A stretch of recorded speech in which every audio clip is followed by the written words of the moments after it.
What's up, YouTube? This is Too Raw for TV. All right, so in this particular video, I want to put more focus on the fact that although LeBron James is undeniably one of the greatest players of all time, he's definitely in a totally different category than Steve Nash as an all-time player. Make no mistake about that. However, I want to show you an example about how, in my opinion at least, I think many others, LeBron James's so-called, you know, great ability to make others around him better, his so-called pass-first mentality, et cetera, et cetera. All this emphasis on how great a passer he is, I've always thought was overblown. All right? It's overblown. Uh, Steve Nash, although he was a player that had holes in his game, he wasn't the fastest, he wasn't the quickest, he wasn't very athletic, he was a horrible defensive player.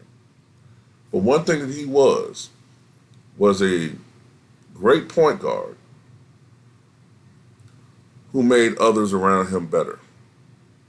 In his prime, and his prime lasted all the way until he was about 36, 37 years of age, he made others around him better. The evidence clearly shows that with LeBron James, however, he tends to make players around him, especially guys who are offensively dominant themselves, he makes them worse because LeBron James dominates the basketball in so many facets that unless you are a player that doesn't necessarily need the ball often and, catch and shoot situations, or you're a guy that just doesn't demand the basketball from an offensive standpoint, like a garbage center or a garbage power forward or whatever, you're going to struggle playing with this guy, as did so many other players. You know what I'm saying? As Dwayne Wade, when he finally had to adjust to LeBron to win, his numbers went down. Chris Bosh struggled with this guy. J.R. Smith struggled with him at times. Mario Chalmers struggled with him. Anton Jameson struggled. Uh, who else? I mean, so many different players. Rodney Hood struggled. Kyle Kuzma wasn't consistent. Brian Ingram struggled mightily. Lonzo Ball was better playing elsewhere than with him. And it's good news, like he may be making some progress now. Maybe he'll defy the odds and come back. Maybe we were wrong about Lonzo Ball. We'll have to wait and see on that. But so many others, man. I mean, Isaiah Thomas struggled playing with this guy. Derrick Rose struggled playing with him. I can go on and on and on. On and on and on and on and on and on like popcorn. Another player who struggled playing with LeBron James in comparison to Steve Nash was Shaquille O'Neal. Now, when LeBron James played with Shaquille O'Neal during the 2009-2010 season, Shaq averaged 12 points, 6.7 rebounds, and 1.5 assists per game on 56% shooting from the floor. Now, you would say to yourself, those are pretty good role player numbers, right?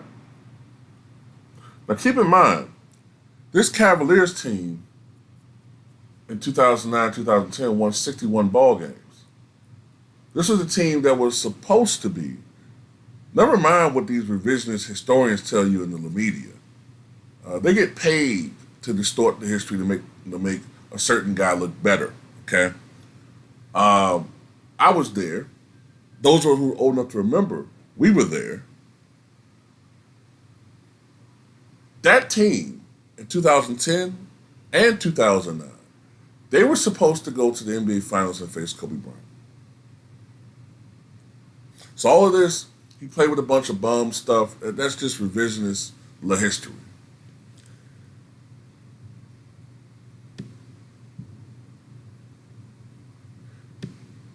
The fact remains, though,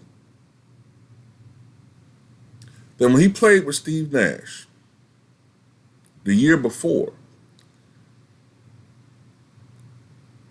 and overall with the Phoenix Suns, Shaq averaged 16.5 points, 9 rebounds, and 1.7 assists on 61% shooting.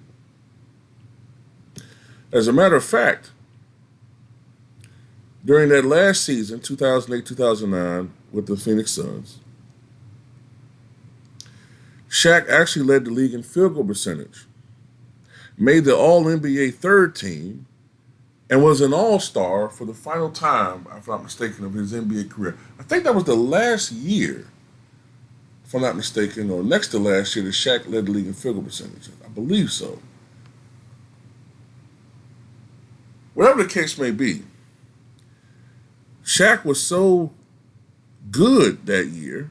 I remember having a 45-point game against the Raptors that season. Shaq was so good that the Cavaliers offered him a $20 million contract and did not play the expectations. They would say it because of age, but you could also argue that LeBron James just is not the playmaker that Steve Nash was. All right? As a matter of fact, Shaq's points and rebounds dropped about a third playing with LeBron James, and his field goal percentage dropped almost 5 percentage points without a playmaker, without a true playmaker like Steve Nash. So this is just another example of why LeBron James is overrated as a playmaker. I mean, you can add so many different other guys, but I mean, the case is, it is what it is. You know what I'm saying? We can just look at the fact that, right now, when LeBron is giving you less, and when he's giving you the less he can give you, and he's not hogging the ball and being ball dominant, the Lakers' offense looks better. The media won't tell you, or don't want to put out there, that the Lakers are 6-4 this season without LeBron even on the floor. And that includes a big victory at Boston without LeBron and AD, and a season sweep of the Milwaukee Bucks. But he makes everybody around him better. That's what they always say.